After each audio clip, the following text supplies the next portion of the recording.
Bonjour à toutes, bonjour à tous, bienvenue dans ce nouveau JT. Un nouveau JT dans lequel nous allons explorer ensemble les nouvelles technologies qui permettent d'améliorer la surveillance du réseau et d'innover, que ce soit en matière de sécurité, de continuité de service ou même sur un plan environnemental. Historiquement, c'est à pied et avec une sonde qu'on inspecte le sol. Mais aujourd'hui, avec plus de 200 000 km de réseau à surveiller dans des zones parfois difficiles, eh bien, on fait appel à des outils de plus en plus innovants. Découvrons ensemble.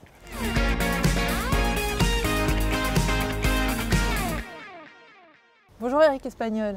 Bonjour Sandra.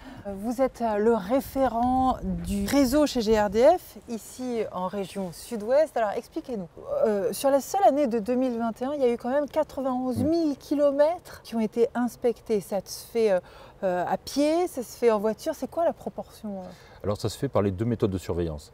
On part sur 10% de surveillance pédestre pour 90% de surveillance grâce aux véhicules de surveillance réseau. Et c'est quoi l'avantage d'utiliser la méthode pédestre? Alors la méthode pédestre était une méthode de surveillance historique pour surveiller notre réseau parce qu'elle est précise. Au niveau de la sécurité, elle n'engendre pas de danger pour nos opérateurs et de plus, elle nous permet d'aller surveiller des zones qui sont inaccessibles aux véhicules. D'accord. Et elle se pratique toujours de la même façon, depuis toujours? Ça se fait avec des plans justement, des plans très précis qui vont nous permettre de pouvoir localiser la canalisation ainsi que différents éléments du réseau. Ce sont des plans papier et Des là plans vous papier. innovez justement. Exactement. Actuellement, les équipes de la DSI et de la DTI travaillent sur une innovation qui est le projet AirSafe pédestre qui va permettre de localiser le réseau grâce à la réalité augmentée.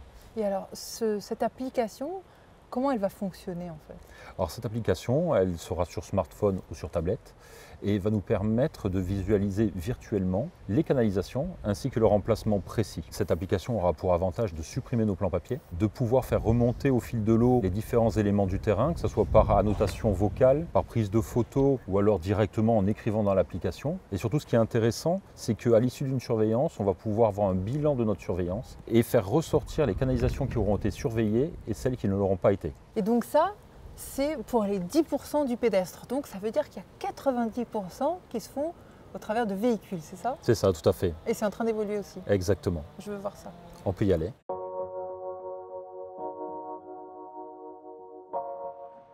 On peut regarder à l'intérieur? Bien sûr. Alors regardons. Alors ça, qu'est-ce que c'est?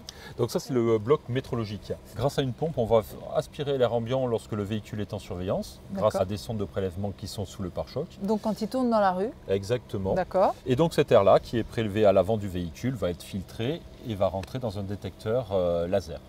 Et donc quand ça rentre dans ce détecteur laser, qu'est-ce qui se passe? Il y a une diode émettrice qui va émettre une lumière et en fonction de la présence de gaz à l'intérieur de l'atmosphère, cette lumière sera absorbée par le méthane, par le gaz que nous distribuons. S'il n'y a pas de méthane dans l'air prélevé, au final, pas d'atténuation de lumière, donc tout va bien. Par contre, s'il y a une présence de méthane dans l'air, il y aura une atténuation de cette lumière et qui va déclencher au niveau de notre métrologie un indice de fuite. On détecte les indices de fuite à partir de 1 ppm et actuellement, nous sommes en collaboration avec nos fournisseurs pour faire descendre ce seuil de détection à 0,5 ppm. On va innover dans l'utilisation de notre VSR puisqu'on a une application qui est AirSafe VSR qui va nous permettre d'optimiser nos tournées. Donc surveiller plus de réseaux en parcourant moins de kilomètres. Merci beaucoup Eric pour toutes ces explications. De rien, c'est avec plaisir. Alors, on a bien entendu à quel point le VSR pouvait être utile sur les routes, mais certaines zones ne sont pas accessibles. Et bien pour ça aussi, il y a des innovations. Et vous allez les découvrir tout de suite.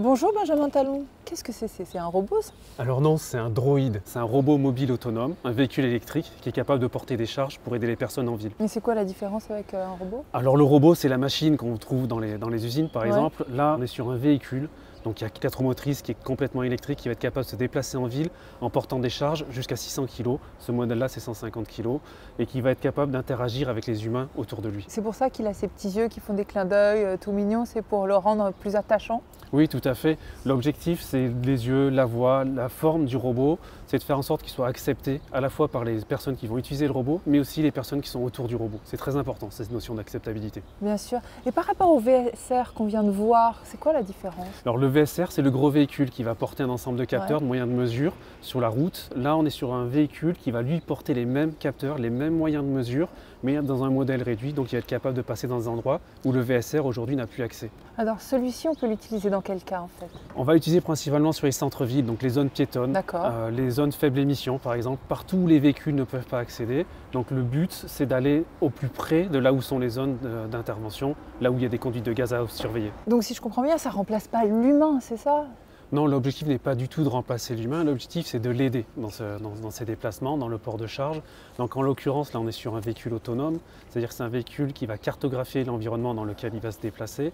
Ensuite on va créer des routes virtuelles et il va suivre précisément un chemin suivant ces routes virtuelles. Et ces routes virtuelles vont correspondre aux emplacements où il y a des conduites de gaz. Comment ça marche concrètement? Il est équipé d'un ensemble de mesures, mais c'est les mêmes qu'on va retrouver dans les véhicules classiques et des petits tuyaux, en fait des barbiches qui vont au niveau du sol aspirer l'air ambiant et mesurer, comparer le niveau de particules éventuel. Bon, moi, il me plaît beaucoup, vous m'en garderez un? Promis. Merci beaucoup.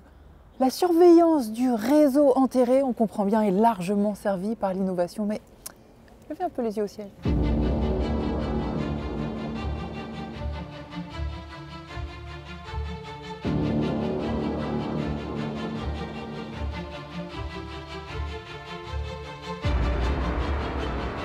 Je suis Maxime Lecky, je travaille au Crygène, je suis chef de projet et je viens aujourd'hui pour faire une expérimentation de détection de fuite de gaz par drone sur un point singulier du réseau GRDF.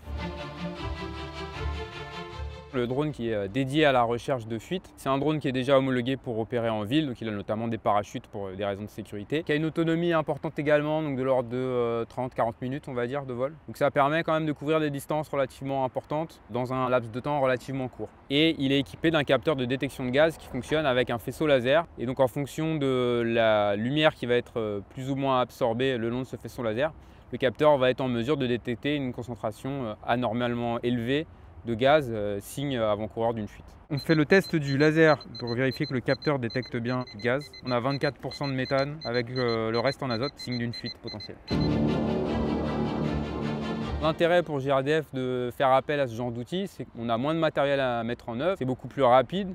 On a un choix de la direction qui est très important, on peut pointer à peu près tout l'ouvrage sans avoir trop à se déplacer finalement. C'est d'avoir un accès plus facile à des points singuliers qui sont des parties aériennes du réseau, donc difficiles d'accès normalement, pour lesquels avec les moyens classiques il faudrait des cordistes, des nacelles.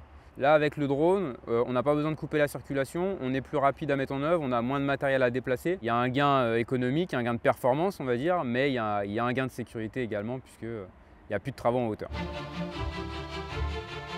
Donc là on est parti, on fait l'inspection de l'ouvrage, en fait on a pointé le faisceau laser du détecteur sur l'ouvrage et on est en train de se déplacer le long de la canalisation pour détecter la présence éventuelle de méthane qui pourrait révéler une fuite. Ces drones ils peuvent tout à fait être utilisés pour autre chose que la surveillance du réseau. En cas de levée de doute lorsqu'il y a un effondrement de berge, plutôt que d'envoyer un opérateur, on peut envoyer le drone et diminuer le risque d'incident ou d'accident. En changeant le type de capteur, on peut faire également de la thermographie, donc faire du diagnostic énergétique. On peut également faire de la quantification de polluants et donc on peut à terme quantifier les émissions de gaz à effet de serre. Ça peut aider à faire des bilans carbone. Ce JT est déjà terminé. Merci à vous de l'avoir suivi. On se retrouve très bientôt pour un nouveau JT. Salut!